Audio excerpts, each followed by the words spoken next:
सुधांशु जी, आपसे शुरुआत। सांसद महोदय, जरा बताएं, ये विपक्ष कह रहा है कि आप लोग देश में आग लगा रहे हैं, देश को बांट रहे हैं, हिंदू मुसलमान कर रहे हैं, पत्थरबाजी आपके राज्यों में हो रही है, आप हिंसा को रोक नहीं पाते हैं, फिर मुस्लिमों को टारगेट करते हैं। जवाब दीजिए। देखिए, हम हिंदू मुसलमान कर रहे हैं। ये जो बोल रहे थे जनाब ओवैसी साहब, ये जाके सबसे पहले क्या बोले थे यूपी में? आपने जनाब गिरिराज सिंह को सुना कि नहीं? हम बता रहे हैं, उन्होंने क्या बोला था। इनकी पार्टी का नाम है मजलिसे इत्तिहादुल मुसलमीन, यानी मुसलमानों की एकता के लिए समर्पित पार्टी, और वह सेकुलरिज्म के लिए समर्पित है। यदि देश का प्रधानमंत्री कहता था मुस्लिम should have first right over the national resources of India, वो सेकुलरिज्म को समर्पित है। यदि जिस जमाने में कश्मीर में मस्जिदों से भीड़ निकलती थी, अभी हमारे दौर की भी बात है, 2019 से पहले, जुमे की नमाज के बाद, और जाके किसी भी इंस्पेक्टर अयूब पंडित जैसे व्यक्ति को कत्ल कर देती थी, वो सेकुलरिज्म का सुंदर संगीत था। अब दक्षिण का बताता हूं, तमिलनाडु जिले का, तमिलनाडु स्टेट का पेरम्बूर जिला, उसमें कोलतार गांव 70% आबादी मुस्लिमों की हो गई, तो उन्होंने कहा मंदिर में पूजा बंद कर दीजिए, घंटा बंद कर दीजिए, हमारी धार्मिक भावना आहत होती है। कोई सेकुलरिज्म का सूरमा उत्तर से दक्षिण तक बोला हो तो बोलिए, बल्कि तमिलनाडु सरकार ने मान लिया। फिर मद्रास हाईकोर्ट बीच में आया, उसने कहा यह कोई आधार नहीं बनता कि 70% हो गए इसलिए। अब ये बताइए, ये आग दिखाई नहीं पड़ती थी, और जब आग इस सीमा तक हो, जो बात मैं बोल रहा हूं पहले भी बोल चुका हूं, 2014 से पहले भारत आंशिक रूप से मुस्लिम राष्ट्र था। चूंकि अगर ऐसा नहीं है तो मैं चैलेंज करके पूछ रहा हूं, एक नॉन मुस्लिम स्टेट बताइए जहां शरिया के प्रावधान को कॉन्स्टिट्यूशनल सैंक्टिटी प्राप्त हो। जो शाहबानो केस में अगर शरिया के खिलाफ गया सुप्रीम कोर्ट, तो संविधान में संशोधन करके पलट दिया गया। हलाला हो, महरम हो, ट्रिपल तलाक हो, ये सब के सब संवैधानिक दर्जा प्राप्त थे। अगर किसी को आपत्ति, को सेक्युलर देश बता दीजिए जिसमें ये सब चीजों को संवैधानिक दर्जा प्राप्त है। अब बताइए आग कहां पे थी? लेकिन ये जो गिरिराज जी कह रहे थे उस पर आपने कुछ नहीं कहा। अगर अल्लाह को स्पीकर की जरूरत नहीं है तो हनुमान जी को चालीसा सुनने के लिए स्पीकर की जरूरत है। आप एक बार देखिए, अब आप जैसे हनुमान चालीसा में कहते हैं जय हनुमान ज्ञान गुण सागर, हनुमान जी की स्तुति करते हैं। अब हमारे मन की बात है, अजान में क्या कहते हैं? अजान में क्या कहते हैं? अशहदु इलाहुल्लाह, अल्लाह के अलावा कोई इबादत के लायक नहीं है। अशहदम मोहम्मद रसूलुल्लाह का अर्थ यह हुआ कि रसूल के अलावा, मोहम्मद साहब के अलावा कोई पैगंबर नहीं है। तो जैनों के 24 तीर्थंकरों का अपमान, सिखों के 10 गुरुओं का अपमान, हिंदुओं के 10 अवतारों का अपमान आपके मन में है। घर में आपको प्रॉब्लम अजान से है, लाउड स्पीकर से नहीं है। मतलब अजान से प्रॉब्लम? मैं बता रहा हूं, लाउड स्पीकर से सही बात बोलिए ना। फिर बता रहा हूं, सुनिए तो। घूम फिर के क्यों पहुंचे? आपके मन में है कि मेरे पिताजी सबसे लायक है, मैं अपने घर में कहूंगा। अब आप ये कहें कि मैं दुनिया भर को सुनाऊंगा, मतलब बाकी के नालायक हैं, तो इस बात से प्रॉब्लम है। शुभ्रांश राय जी नहीं कर रहे वो हिंदू मुस्लिम, आप लोग कर रहे हैं। देखिए अंजना जी, ऐसा है कि 8 साल हो गया भारतीय जनता पार्टी के गर्भ से विकास नहीं पैदा हुआ। जो पैदा हुआ हमेशा वो हिंदू मुसलमान था, या पाकिस्तान था, या हलाला था, या जो भी और भी शब्द इन्होंने बहुत सारे शब्द यूज किए, वो सब पैदा हुआ। दो बड़ी बड़ी बातें हैं। मैं क्लास 3 में रहा होगा गांव के स्कूल में, तो मैंने कबीरदास की कुछ 1-2 लाइन मुझे याद है कि काकड़ पाथर जोड़ के मस्जिद दियो बनाए, ताचड़ मुल्ला बाग देत क्या बहरा हुआ खुदा। ये उस समय हमने पढ़ा था, अभी तक याद है। सेम सिचुएशन आज इन्होंने पैदा कर दिया पूरे देश में। 1 मिनट मैं बोल लूं सर प्लीज। कबीरदास जी आज होते तो फतवा जारी हो जाता। सर प्लीज, अब देखिए पंडित जी, मुझे मालूम है कि आप ज्योतिष हैं, आपको अगले 1 घंटे बाद क्या होना है वो जानकारी है, लेकिन कम से कम थोड़ा तो धैर्य रखिए प्लीज, सम्मान है। अब दूसरी सबसे बड़ी बात यह है, ऐसा हमने सुना था। आज अंजना जी सबसे बड़ी दिक्कत जानती हैं क्या है? अगर उत्तर प्रदेश और बिहार के गांव में 24 घंटे का अखंड रामायण होता है ना, तो रात को कोई रामायण पढ़ने वाला मौजूद नहीं है। और आज ये कह रहे हैं कि उस लाउड स्पीकर को आप लगाइए। करिए ना भाई, अगर हिम्मत है तो पढ़कर सुनाइए, कर सुनाइए, अपनी जिंदगी में इंप्लीमेंट करके दिखाइए। आप तो बहुत बार बनारस गई हैं, बनारस का संकट मोचन मंदिर। Sir please mister Bansal, please mister Bansal, अपनी बारी आप करिए, पढ़िए, अब बचाइए। लेकिन सवाल ये पैदा होता है कि कल परसों से टीवी पे दिख रहा है, मोबाइल पे दिख रहा है, बहुत सारे लोग गले में लपेट के कुछ आगे पढ़ रहे हैं। इनको पढ़ना ही नहीं आ रहा कि हनुमान चालीसा पढ़ रहे हैं कि सुंदरकांड का पाठ पढ़ रहे हैं। अरे धर्म की ऐसी हानि मत करिए, एक बात। दूसरी, आपने बिल्कुल सही कहा सर, 8 साल हो गए, अब क्या आपको 80 साल चाहिए 1947 में ले जाने के लिए? आप आए थे देश का विकास करने के लिए, आए थे 5 ट्रिलियन की इकोनॉमी को लेने के लिए। बदले में आपने देश को क्या दिया? 100 रुपए लीटर से ऊपर का डीजल, 100 रुपए लीटर से ऊपर का पेट्रोल, 1000 रुपए ऊपर से लीटर का सिलेंडर। और उससे बड़ी बात, बुजुर्गों की दवाई महंगी कर दी। और दिल्ली जैसे शहर में शिक्षा तो महंगी हुई हुई, साथ में किताबें महंगी कर दी। जब महंगाई पे आपसे बात की जाती है, आप लेकर हलाला हिंदू मुसलमान पाकिस्तान चलने लगते हैं। अरे भैया, कुछ पढ़े लिखे भी लोग आपकी पार्टी में है। 24 घंटे घिसा पिटा टेप चला रहे हैं। अरे इससे आगे बढ़िए।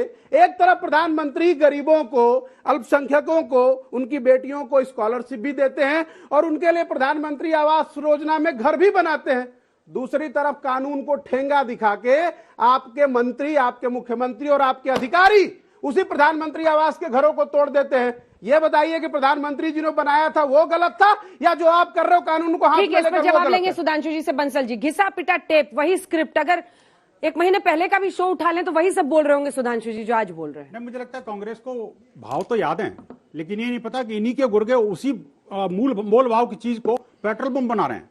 आप देखिए वो जो अपना जो गैस हो या पेट्रोल हो, उसके बम कैसे बन जाते इतने महंगे? तो किसके गुर्गे बना रहे हैं जी? और कैसे मस्जिद तक पहुंच जाता है वो? तो कैसे मुस्लिम बस्तियों में स्टोर हो जाता है वो? और देखिए, हिंदू जब यात्राएं निकालता है, हिंदू जब प्रोसेशन निकालता है, तो बाकायदा पुलिस की परमिशन लेता है। इसके बावजूद भी जो तथाकथित मुस्लिम डोमिनेटेड एरिया है, मस्जिद है, मदरसे हैं, वहां पर ना कोई सीसीटीवी कैमरा लगा सकता और ना कोई पत्थरों की स्कैनिंग होती और न ही उसकी सैनिटाइजेशन होता। और तो आप शिवराज सिंह चौहान जी से पूछिए, नहीं क्यों नहीं करते हैं? नहीं, मैं कहता हूं सबसे पूछ रहा हूं मैं। अरे शिवराज सिंह चौहान जी से पूछिए, भूपेंद्र भाई पटेल से पूछिए गुजरात में। देखिए, शिवराज जी ने जिसने पत्थर फेंका, हाँ। उनको पत्थर बीनने के लिए मजबूर कर दिया।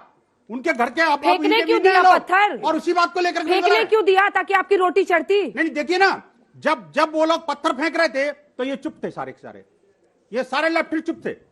और जब उनको पत्थर बीनने पड़े तो बिलबिला गए कि मेरे घर के पत्थर कहां हैं।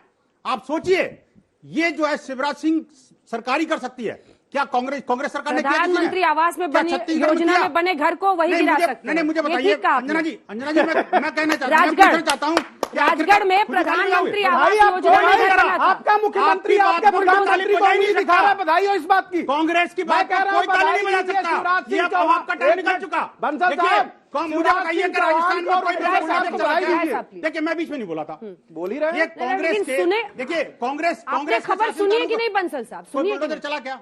हाँ, कांग्रेस के शासनकाल में कोई बुलडोजर चला क्या? आपने सवाल सुना कि नहीं? घटना सुनी कि नहीं? राजगढ़ में क्या हो गया? नहीं, पीएम आवास योजना में जो घर बना हुआ था, प्रश्न वो नहीं है, उसको गिरा दिया बुलडोजर से। प्रश्न वो नहीं है, लेकिन अगर कोई दंगाई है तो गिरेगा। अगर दंगाई है तो क्यों नहीं गिरना चाहिए? दंगाइयों को सरकार ने कानून बनाया, उसका सरकार ने कानून बनाया, कानून के तहत कार्रवाई कर रहे हैं। मैं ये नहीं कह रहा कौन सा करे, वो तो इन्वेस्टिगेशन का विषय है। लेकिन आखिरकार ये जो दंगाइयों के मकान टूट रहे हैं, तभी तो ये बिल बुला रहे हैं। नहीं तो कांग्रेस की सांस नहीं निकलती। जब हिंदू मरता है तो ये शांत रहते हैं बिल्कुल, और जब मुसलमान की टोपी उड़ जाती है तो इनको परेशानी होने लग जाती है।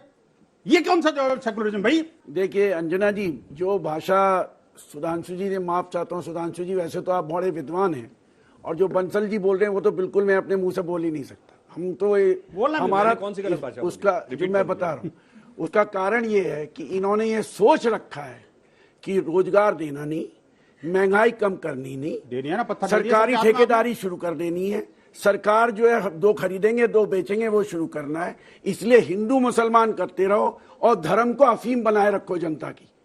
कार्ल मार्क्स आज बिल्कुल सही चीज बैठ रहा है कि religion is an opium of the masses. बताओ ना, पत्थर किसने फेंके? अब आ रहा हूं, अब मैं आपके पीछे नहीं बोल रहा हूं।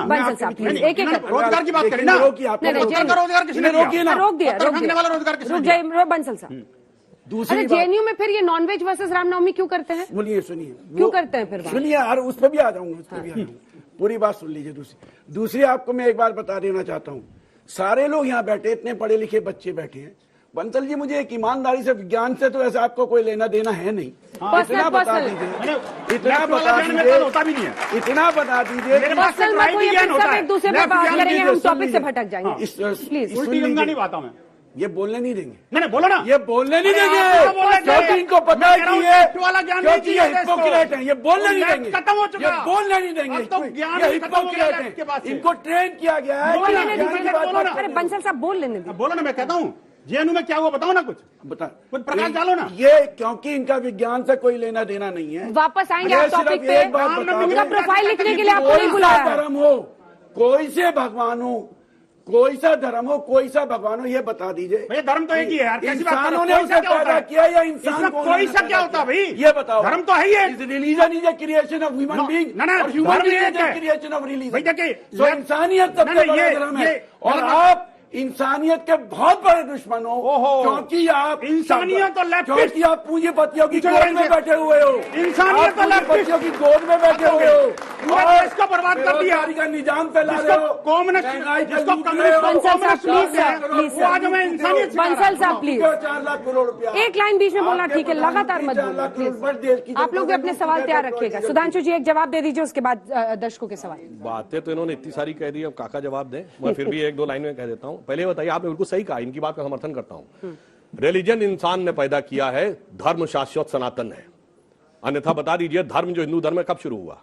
धर्म के लक्षण क्या है? धरती क्षमा दमोस्तयम शौच इंद्रिय निग्रह ही विद्या सत्यम क्रोधो दशकम धर्म लक्षण। ना कोई शुरू करने वाला, ना कोई एक किताब, ना कोई एक वो चीज। अरे भाई, प्रोफेसर साहब, आपके क्लास में ऐसे बच्चे जो होते हैं जो चुप ही नहीं होते, तो क्या करते हैं आप?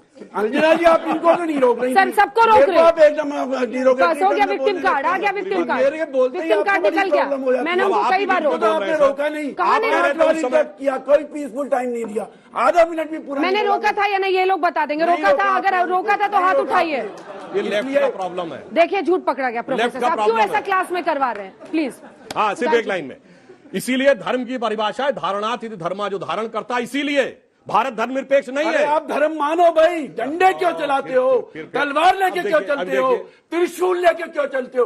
कौन मना कर रहा है? आप ओबीसी हुआ, त्रिशूल तो हमारे हिंदू देवी सगरे एक की देवता डाली के चट्टे बट्टे हो, एक मिनट, सबके सब एक की डाली के चट्टे। एक मिनट, गार्डियंस विद गन, बंदूक लेके चलते हो, जनता नहीं का सरकार चलते चलाते बंदूक हो, लेके। नक्सलाइट बंदूक हम लेके आपके चलेंगे, खिलाफ कहेंगे लड़ते गार्डियन हैं। With gun. हम आपके आपकी तो सांप्रदायिकता के मार्क्स में खिलाफ जो कहा लड़ते है, हैं। हम आपके कम्युनिज्म के प्रोफेसर खिलाफ लड़ते हैं, साहब, इसलिए आप प्रोफेसर हमारे साहब, को- क्या प्लीज। करिएगा? प्रोफेसर हो गए, सबसे अजीब आप तरीके से- चारों से मेरा रिक्वेस्ट है, अरे भाई, हमसे प्लीज क्या सबका रिक्वेस्ट है टाइम भाई? मत बर्बाद कीजिए प्लीज। अपने अपने सुनिए। टाइम पे बोलिए। दो लोग बोलते हैं तो कोई नहीं सुन पाता है। अरे सुनिए तो, अब सड़क पर जाइएगा, लोग बोलेंगे भाई ये टीवी पे लड़ते हैं अरे आपस में। सुनिए, एक ही करके एक बोलिए लाइन। प्लीज। धर्म एक अफीम है ना, तो केरल में कम्युनिस्ट पार्टी की सरकार काय करी? सबरीमाला में जाना धर्म का अधिकार है तो जाने देना चाहिए। और धर्म अफीम है तो काय बोलते हो धर्म के बारे में? आपने कहा महिला नहीं जाएगी, पुरुष जाएंगे। आपका होम ये मिनिस्टर देखिए, कहता है सुप्रीम दो कोर्ट तो की धर्म बात तो नहीं मतलब ही क्या मानेंगे। है? कहाँ बहस आपका चली होम गई है? मिनिस्टर कहता है सुप्रीम कोर्ट की बात मत मानो, वो कंटेम्प्ट ऑफ कोर्ट करते हैं। अच्छा, मस्जिद में भी आना चाहिए, महिलाओं सब को। सब जाओ। ये बंसल साहब के पीछे रहेंगे। बंसल साहब बीच में बोलते रहिएगा, बोलते रहिएगा, बोलते रहिएगा। ऐसा करते हैं, शो बंद कर देते हैं। आप लोग लड़ लीजिए आपस में। आप लोग लड़ लीजिए सर, बस शो ही बंद कर देते हैं। सर मेरा आपसे क्वेश्चन है, रसिया से जो ये सस्ता ऑयल आ रहा था वो कहाँ रह गया अभी तक? राम मंदिर बना यूक्रेन दिया, में। बस ये प्रश्न मत पूछो। यूक्रेन में राम मंदिर बना दिया, प्रश्न मत पूछो। उसने बहुत अच्छा सवाल दिया है। देखिए, जब से रशिया यूक्रेन युद्ध शुरू हुआ है, पूरी दुनिया में पेट्रोलियम क्राइसिस सवाल बढ़ गई पूछना चाहिए, हाँ। है। यूरोप में पेट्रोल के दाम बढ़े हैं, इसीलिए कई यूरोपियन कंट्रीज ने तो अमेरिका के साथ सैंक्शंस में भागीदार होने से इनकार कर दिया है। हाँ। वो मोदी सरकार की वजह से नहीं बढ़े हैं। आज जो श्रीलंका में बवाल है वो मोदी सरकार की वजह से नहीं है, पाकिस्तान में जो बवाल है वो मोदी सरकार की वजह से नहीं है। इसीलिए पढ़े लिखे होने की बात दोनों करते हैं और ऐसी बेपढ़े लिखे वाली बेतुकी बातें करते हैं।